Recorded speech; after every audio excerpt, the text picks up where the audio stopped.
Bom dia, meus queridos alunos do quarto ano. Como vocês estão? Tudo bem? No nosso vídeo de hoje de história, a gente vai falar um pouquinho sobre a vinda da família real para o Brasil. O que se deu, o que motivou a vinda da família real para o Brasil. Então, eu vou fazer a chamada no final, tá? E agora a gente já vai começar direto com o conteúdo. Então, eu gostaria de pedir que vocês pegassem um livro de história e abrissem na página 72 para me acompanhar nesse conteúdo sobre a vinda da família real para o Brasil. Primeira coisa, eu quero que vocês prestem atenção no contexto, no que aconteceu, no que se deu para a família real vir para o Brasil, certo? Quero que vocês analisem o contexto da vinda da família real para o Brasil, tá? E aí eu quero falar algumas coisas. Por quê? Quando a família real vem para o Brasil, tá? Ela vem porque Portugal estava sendo em invasão iminente das tropas napoleônicas, das tropas francesas, comandadas pelo imperador Napoleão Bonaparte, que queria a todo custo conquistar todo o continente europeu. Ele queria dominar todo esse continente europeu. E Portugal era aliado da Inglaterra. E a Inglaterra era um dos grandes rivais da França, do imperador Napoleão Bonaparte. Então, como o Brasil era aliado da Inglaterra, como Portugal era aliado da Inglaterra, Napoleão Bonaparte estava invadindo Portugal.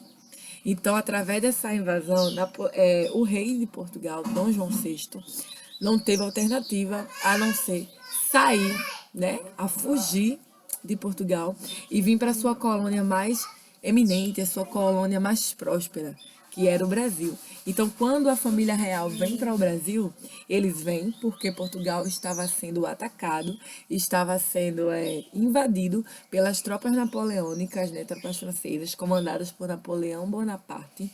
E como Portugal era aliado dos ingleses, foram os ingleses que ajudaram Portugal em toda essa fuga.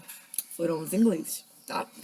Então aí, eu vou falar para vocês um pouquinho sobre isso. Primeira coisa que ocorre é o bloqueio continental. Napoleão Bonaparte, ele diz, né, ele decreta uma lei que toda a Europa tinha que ficar contra a Inglaterra, né? Tinha que ter o bloqueio continental, que ia impedir que a Inglaterra vendesse seus produtos, comprasse produtos de outros lugares. E como Portugal não aceita isso, como eu já falei anteriormente, já que eles têm relações comerciais com a Inglaterra, eles fogem. É preciso compreender alguns fatos que aconteceram na Europa e que fizeram com que o Brasil se tornasse um império. No final do século XVIII, a Europa tinha duas grandes nações, a Inglaterra e a França, que disputavam domínios e poder na Europa e nas colônias na África, América e Ásia. Na Inglaterra acontecia a Revolução Industrial. Esse país se tornava uma grande potência econômica por meio do comércio dos produtos que fabricava e detinha um grande poder náutico. Na França, havia acontecido a Revolução Francesa. À frente do governo estava Napoleão Bonaparte, que vinha conquistando territórios em toda a Europa. Nessa época, os países europeus eram obrigados a escolher se estavam do lado da Inglaterra ou da França, por causa da briga entre essas duas nações. Napoleão decretou o bloqueio continental, que era o bloqueio dos portos dos países aliados à França à entrada dos produtos ingleses.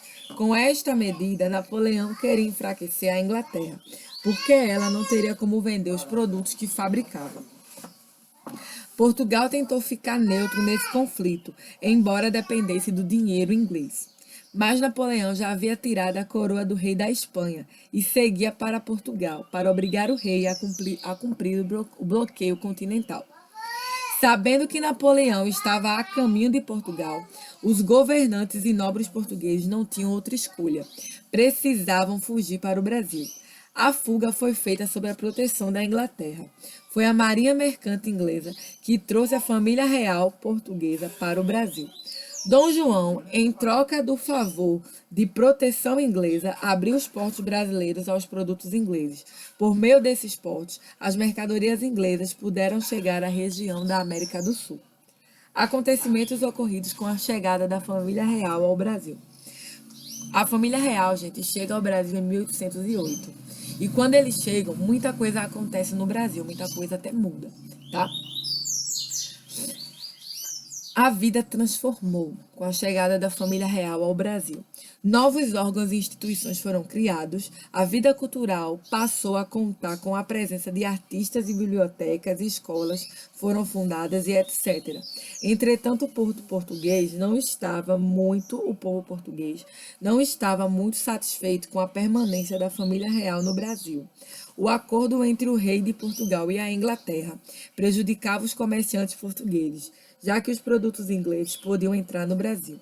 Isso significava que a vantagem comercial que os portugueses tinham de apenas eles poderem mandar produtos para o Brasil estava sendo compartilhada com os ingleses. O sentimento para os portugueses era de que os papéis foram invertidos. Portugal havia se transformado numa colônia inglesa. Em 1815, o Brasil foi elevado à posição de Reino Unido a Portugal. Com isso, o Brasil deixou oficialmente de ser colônia e passou a ser um reino ligado a Portugal por laços de amizade. Daí em diante, as capitanias passaram a ser chamadas de províncias. Entre 1812 e 1815, Napoleão Bonaparte sofreu sucessivas derrotas na Europa e foi exilado. Com a derrota de Napoleão, os portugueses pensaram que a família real retornaria a Portugal e que as coisas voltariam a ser como antes, mas o rei não demonstrou qualquer interesse em voltar. Ao mesmo tempo, muitos domínios de Portugal nas Américas deixaram de ser colônia e passaram a ser reino, inclusive o Brasil. Em nossas terras explodiram algumas revoltas, como a Revolta dos Alfaiates, na Bahia, e a Revolução de 1817, em Pernambuco. Eu tenho que salientar uma coisa, que a Revolução de 1817, que ocorreu em Pernambuco, que ocorreu aqui no nosso estado, ela foi a única revolução naquele período que conseguiu, de fato, se tornar independente de Portugal. Porque essas revoltas, gente, elas queriam deixar de ser dependentes de Portugal, queriam a independência. E na Revolução de 1817 de Pernambuco, também conhecida como Revolução dos 7 Dias, Pernambuco passou 7 dias, sim, foram pouco tempo, mas passou 7 dias independente de Portugal. Portugal não dominava mais Pernambuco, que agora estava como nomenclatura de província. E que províncias mais para frente vão se tornar os estados que a gente conhece. Ambas as revoltas aconteceram por causa das míseras condições em que o governo deixava a população. A insatisfação do povo com o governo português levava as pessoas a acreditarem que as coisas poderiam melhorar se estivessem livres e independentes dos portugueses. Assim, existiam pessoas que no Brasil queriam expulsar a família real e em Portugal que queriam seu retorno. Dom João conseguiu controlar as revoltas por meio de violenta repressão. Dessa forma, impediu momentaneamente que o Império Português caísse. Pouco tempo depois, começou uma revolta na cidade do Porto, em Portugal. Os revolucionários exigiam o retorno de Dom João e que ele jurasse seu compromisso com Portugal. Em 1818, após a morte da rainha Dona Maria, Dom João foi coroado rei de Portugal, com o título de Dom João VI, e em 1821 ele retornou a Portugal e o governo do Brasil foi entregue a seu filho, Dom Pedro I, como regente. O regente poderia tomar qualquer decisão, portanto, governava o Brasil. Então vejam só, vocês vão responder como tarefa de casa as páginas 73 e 74, que falam justamente sobre a vinda da família real para o Brasil. Porque a gente sabe que uma das coisas que motivou a vinda da família real para o Brasil foi essa fuga, né, das tropas napoleônicas, porque o imperador Napoleão Bonaparte estava cada vez mais aumentando seu território, ele queria, gente, dominar todo o continente europeu. E os portugueses, como tinham relações comerciais com os ingleses, não achavam que estavam aptos a perderem o domínio de Portugal para Napoleão. Então eles fogem para a colônia e ali abrem os portos para os ingleses, que ajudaram em toda essa fuga. Então, agora eu vou fazer a chamada, tá certo? Hugo Mateus, Ismael, João Vitor, Júlio Vinícius, Larissa, Luísa, Nathalie, Tiago Henrique, Tiago Figueroa, Ana Letícia, Miguel, Caio, Ana Cláudia, Tainá e William Cauã, tá? Então, as atividades de casa são essas. A página 73 e 74 do livro de história apenas. Só 73 e 74, tá bom? Então, gente, respondam. Qualquer dúvida, coloca aqui nos comentários da plataforma para a tia saber. No mais é isso. Então, tenham um bom dia, um cheiro enorme para vocês, um beijo e até amanhã, se Deus quiser, com mais uma aula.